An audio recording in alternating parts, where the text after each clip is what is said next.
Hello and welcome to the RunSignUp webinar on email marketing. My name is Andrew Burke and I'm a developer with RunSignUp. I am the primary developer who works with the email marketing system.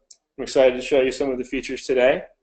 If you have any questions during the presentation, feel free to type them into the chat or into the questions, and I'll be sure to circle back to those once I finish the presentation today.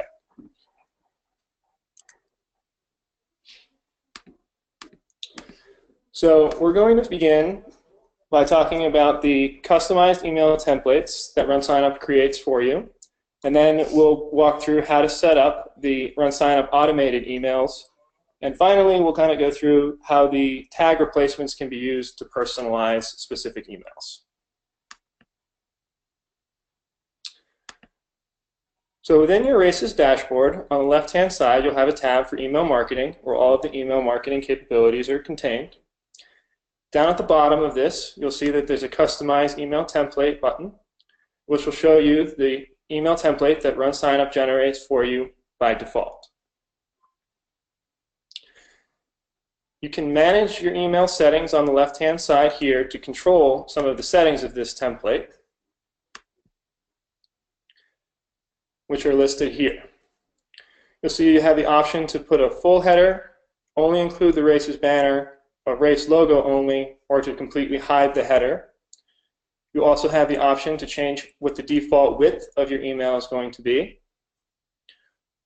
what the body text should be aligned, if it's center or left aligned, if you want to include a footer on your email, if you wish to include the RACES sponsors in the email, and if you want to apply your RACE website theme to the body of the email. And also if you want to include a border around the email, either just the outside border or in between all sections.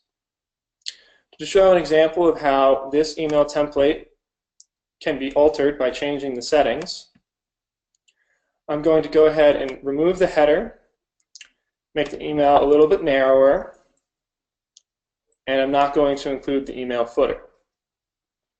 Once I save these email settings, if I then go back to the customized email template page, you'll see that this email has now reflected those options. Where the header is no longer included, I've removed the footer from the base of the email, and you'll see that the email itself is a little bit narrower. I'm going to go back to the email settings and reset the email to contain all of these options.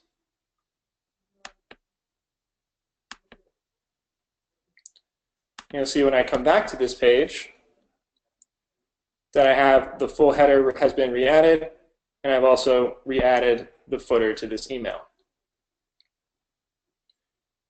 Now, an important thing to note about these emails is that if you customize the email and then you change the settings from the Manage Email Settings page, we will not update this template. This is important because we don't want to clear out any of the changes that you have made to customize your email.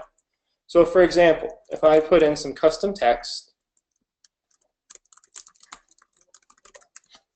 and then I go down to the bottom of the page, and I save that template customization, I have now altered the default template that RunSignUp provides.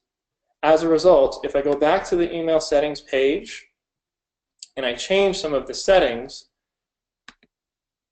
these changes are not going to be reflected. I'll take this header off so you can see that a little bit better. These changes are not going to be reflected on the customized email template. The reason for this is that RunSignUp does not want to accidentally clear out any changes or customizations that you have made to the base template. If you've customized the template and decide that you want to change your settings and then start over from the beginning, at the bottom of this page, you'll see that there's a button here to clear template customizations. If you clear your template customizations, you'll be given a quick pop-up to make sure you wish to clear them. And then once you do that, it will rebuild the email with the settings that you have saved. So if I go back to the full header and then reload my customized template, you'll see that my customizations have been cleared, and I'm back to the main RunSignUp default template. So you can use these options within that Manage Email Settings tab to give a fair number of customizations to the base template that you are provided. In this template, you'll see that there is this tag here, which is automated email text. This is one example of how the tag replacement system within RunSignUp emails works. This tag specifically shows that when you are customizing or setting up an automated email, the text for the automated email will be placed where this tag exists. So to show how this setup works, I'm going to go into the automated emails, and I'm going to turn on incomplete registration emails.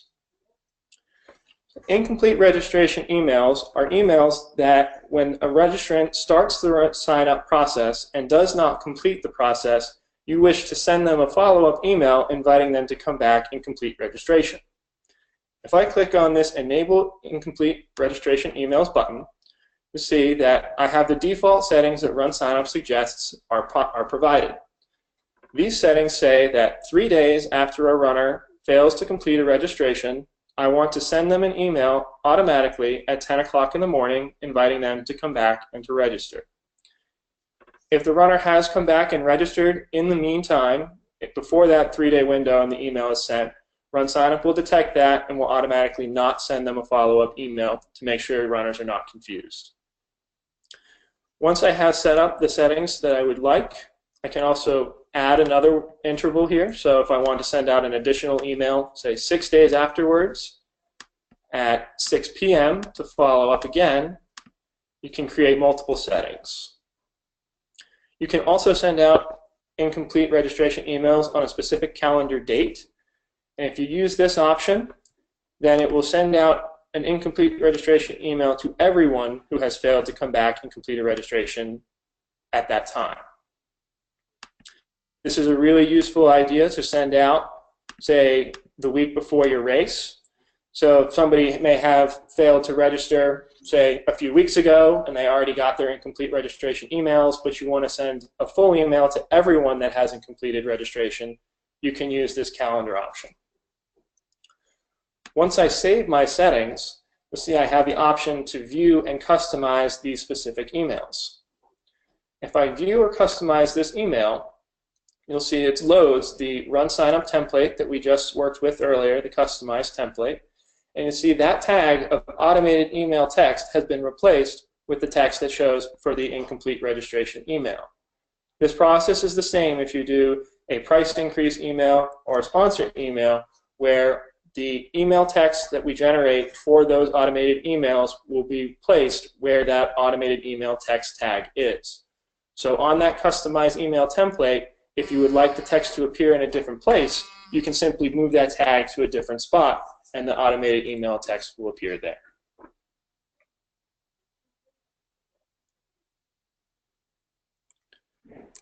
So next I'm going to show you how you can use tag replacements within the email system to customize these emails. So I'm going to load a draft email, which I have saved from the emails page for easy reference. So under the draft emails page, I'm going to click Edit and Send this email, and you'll see I have previously created an email with a name and a subject so that I can load it for easy reference. This email is using several tags. The first tag is the first name and last name tags, and then towards the end you'll see I'm using the race date and the race start time tags. When an email is sent using these tags, the information will be pulled from the RunSignUp database and it will replace these tags with that specific registrant's information. So in this example, when this email is sent, it will appear in someone's inbox like this, and it will say, "Hi, Andrew Burke," and it will list the name of the start date and the time of the upcoming race. Using these options, you can customize each email that goes out so that every runner gets a personalized email with their information. While having the first and last name tags are pretty cool, the real power of this starts to come in from the full list of replacement tags that are available. As you can see, there's a large number of replacement tags. These include runners' names, date of birth, their age, gender, what team they're registered for, links directly to edit their registration, waiver barcodes, and any number of other additional tags. This allows you to create an email to send out to runners before a race with all of their race information, including their age, gender, team information, and you can provide a link to edit that runner's registration. If you have enabled participant management options within RunSignUp, users can then click on this link provided in the email and go directly to their personal registration and make changes directly within the system. This type of pre-race email allows runners to see any potential issues with their registration and correct the information on their own without having to involve the race director. These types of emails are also very useful once results have been uploaded to the race and you wish to send out personalized results emails, as you can send information to the runner, including their first and last name, and then provide them with a link to their individual results. So when the participant gets their follow-up email from the race saying that results have been posted to the website, all they have to do is click on the link provided in their personalized email, and it will take them directly to their individual results page. Some of the additional features that you can use when sending an email. First, we'll go through how you can set up these various lists. On the top side, you'll see common lists. These are lists that are provided by RunSignUp, and you can send an email to current participants, participants within a particular event, or any previous participant who has registered before. You also have the ability to exclude participants from these emails. So, for example, if I wish to send an email to all participants who have run in my race in the past but are not currently signed up for this year's event, I can add the previous participant list to the email, and then I can hit exclude of current participants. If I do this, then when I go to send the email, everyone who has registered in the past but has not currently signed up for the race will get an email. This allows you to send an email to all of your previous participants, inviting them to come up and sign up again for the race, without confusing or causing potential problems with people who have already completed their registrations. Farther down, you'll see we have the option for custom lists. These custom lists are lists that you can create within the RunSignUp system, either by, we will leave this page for a moment and come back to it, either by selecting specific lists and options within RunSignUp. So say I want to create an email list that goes out to all of my groups, or I want to create an email that goes out to relay race participants and people in the 8K, in the wheelchair event, or particularly people who are involved in the corporate team. I can select any number of options between the race participants within RunSignUp and create a custom list through various RunSignUp options. Additionally, I can go to Upload Contacts, and if I have my own CSV or list of contacts, I can choose this Upload CSV of Contacts list and provide that CSV to RunSignUp, and we can upload users that way. Finally, you can click on this Existing Custom Contacts list, and it will give you a list of any contacts that you currently have, as well as the option to add people manually to the list.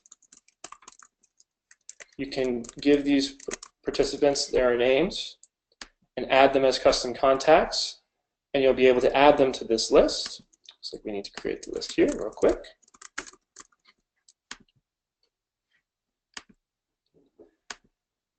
And then that user will be added to the list. I can then edit existing contacts.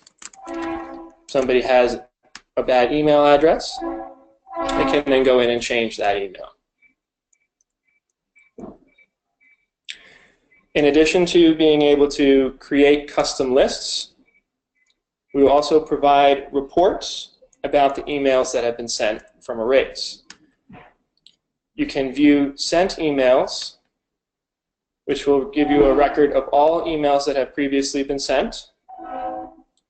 You can view any sent automated emails, which would be emails that have been sent through our automated email system. And you can also view email reports.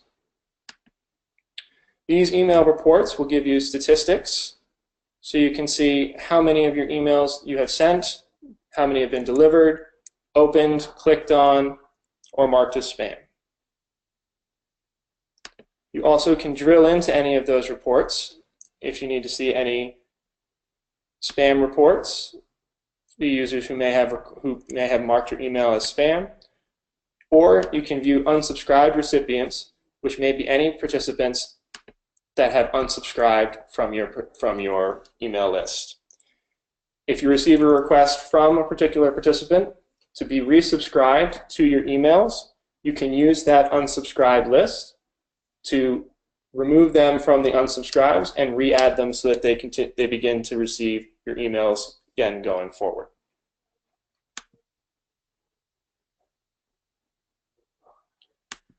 This time, I'm going to see if there are any questions in the RunSignUp chat. And the first question from the chat is if there will be a follow-up of this webinar so that you can view it later. And yes, this webinar will be recorded and it will be accessible in the future. So if you need to send it to somebody else, you will be able to do that.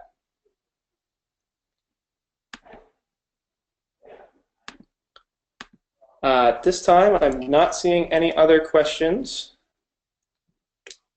in the list. Here we go. And yes, these will be available through the website, so you can send them to other people. Let's see. So we have another question about how to send emails to runners who had run it before. If the race has been hosted on RunSignUp, then you can just use the previous participant button. So if you go to Send Emails and then click on Previous Participants and add them, then you will send an email to any participant that has previously run in any of your races. If you have just moved over to RunSignUp and you want to email participants who have run in your race in the past but may not be within the RunSignUp system, then I would recommend using the custom list option. If you get those participants into the format of a CSV, then you can upload them into our system and send out an email to them using the custom list options.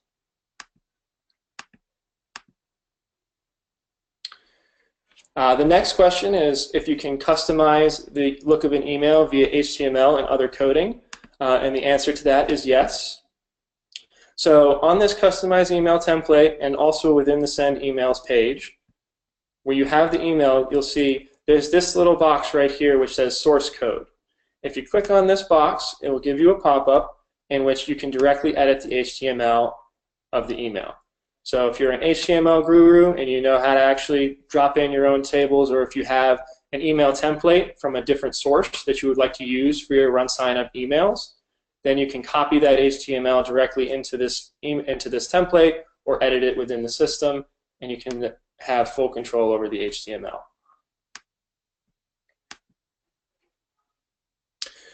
Next question, if there are any other webinars available, and there are several other webinars. We do the series roughly every couple of weeks, and we have a couple of upcoming ones. There's a RaceJoy 201 on Maps Matter on June 21st, and a RunSignUp sponsor platform on June 28th. There's also a fair number of webinars that have already been completed, which should be accessible through the RunSignUp website.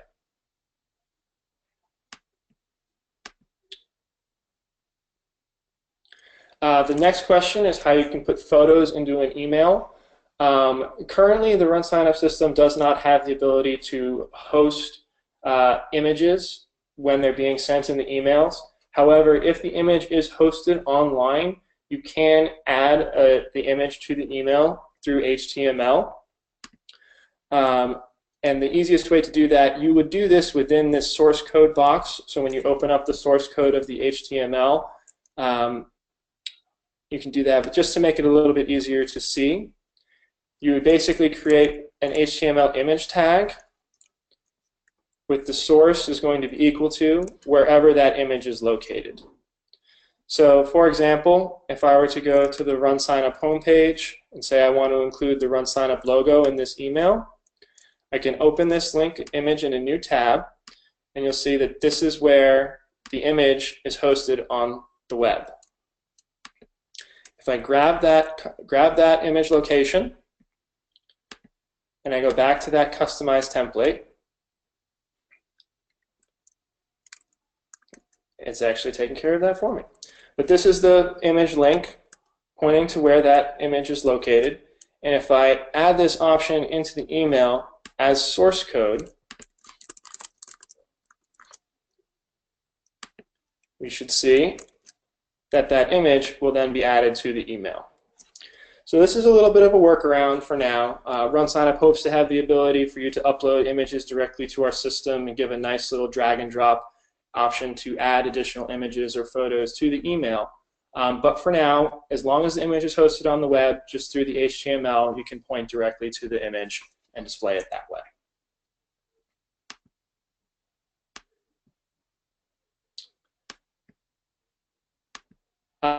Question is if we can explain whitelisting.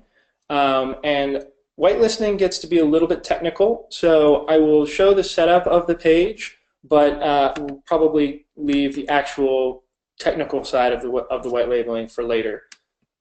Basically, creating a white labeling helps to improve your email deliverability a little bit, and it also allows you to send an email from your domain name. So by default, RunSignUp emails come from noreply@runsignup.com. And when you set this information here, what you're setting is the reply to email address, not the from email address. By adding white labeling, you're basically authorizing RunSignUp to send an email from your domain rather than just from the noreply@runsignup. This can be helpful for branding purposes. It can help improve deliverability a little bit. But again, it's a little bit more of a technical setup. From the Manage Email Settings page, you can click on this Setup White Labeling button, and it will start to give you some information about how to set up a domain white label and a domain white label email link. And basically, in order to be able to set up white labeling, you'll need to have your own domain that you want to be sending the emails from, and you'll need to be able to update the DNS records for that domain. When you're going through this process, RunSignUp will essentially give you some records to add to your DNS settings, and then we'll validate that you have added those settings to your website. And once we have been able to validate that, then you'll be able to send emails from your domain rather than simply having them be the reply to address.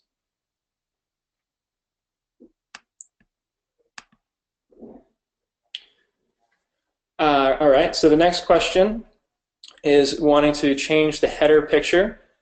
And so the header picture for the customized email template, you'll notice, is pulled from the actual races page. So this is the race page, which is used to generate the main content of your header, of the email header. If you wish to change this, you can change the header that's selected in your races theme page. And if you change this header image to a different one, then your customized email template will reflect that change and it will use that image. So if we switch to this image and then we save it, when we go back to our email marketing setup and customizing of the template, you'll see we swapped in a different email or a different image header.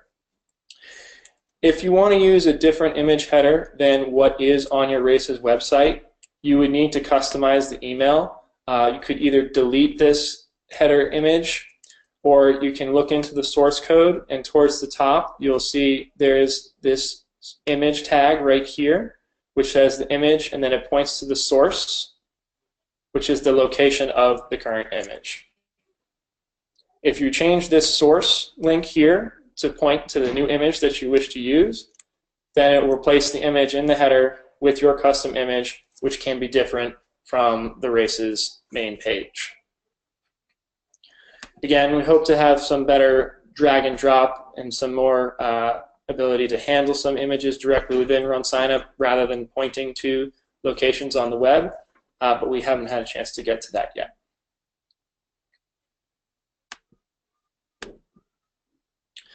Our next question is, someone unsubscribes, does that also block emails for the current registrant list? If they do not receive marketing messages and the race wants to send their bib number, will it bounce back? And the answer to this question is yes. If somebody unsubscribes from a race and their email, they unsubscribe from all emails sent through the email marketing. So in this case, you do want to be careful when you're sending out your emails to your list. You don't want to send out and sort of overwhelm people with your marketing emails. And the reason for this has to do with deliverability and making sure that when people unsubscribe from an email, that they do not continue to receive email that they didn't want to get. However, this is managed on a per race basis. So if somebody unsubscribes from an email sent from one race and then you send an email to that same person, they will receive your email because the emails the unsubscribes are managed on an overall race basis, not on unsubscribe from all RunSignUp emails. One important note for that is that if somebody does unsubscribe from an email, they will continue to receive transactional emails from RunSignUp. So if somebody unsubscribes from your email marketing emails and then attempts to resend their confirmation emails to themselves, they will receive that email. And this is because sort of the race's email marketing is kept separate from the RunSignUp transactional emails and communication.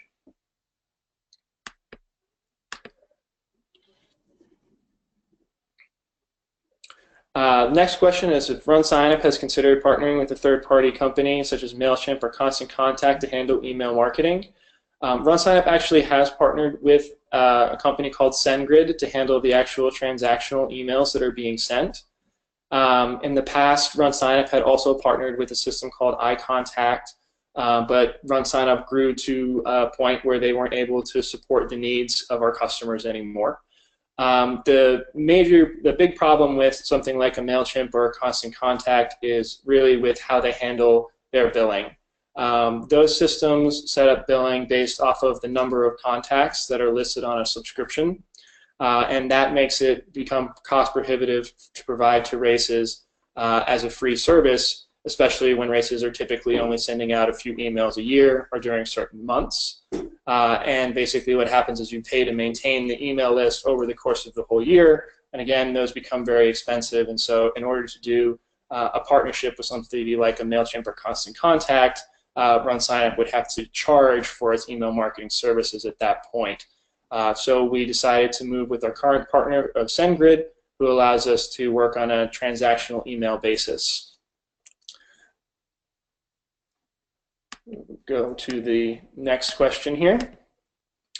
We have another question on the custom images. Again, we do hope to have the ability to upload the custom images and give you a nice drag and drop interface in the future. But for now, it is just being able to reference an existing image through an HTML link.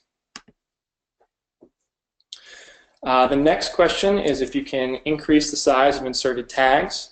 And the answer to that is yes. So if you highlight an existing tag over on the left-hand side of this interface, you'll see you have the paragraph. You can change this to be any of the other headings. So if I change this to say heading A, it will then, instead of this being sort of a paragraph tag in the words of HTML, it will be changed into a heading, and that will increase the size of the email text. And it will also, therefore, increase the replacement once it's been added to the email.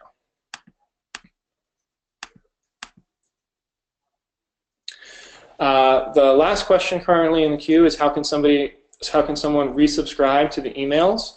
The answer to that is they'll contact you and ask to be resubscribed. And once somebody has contacted you and saying that they wish to be resubscribed to the emails, you can use the email reports unsubscribe recipients option. And on this page, you'll see that we will list out what the date that somebody unsubscribed, their email address, and then you will have a link to resubscribe the recipient. RunSignUp does request that you only resubscribe recipients after they have asked to be resubscribed, just to make sure that we're not hitting people with too many emails. There can be certain cases where if there was a marketing email sent out, or if there's extremely important email that you need to communicate, where you might need to unsubscribe somebody, but the general use case for that is you want to make sure somebody has requested to be resubscribed first.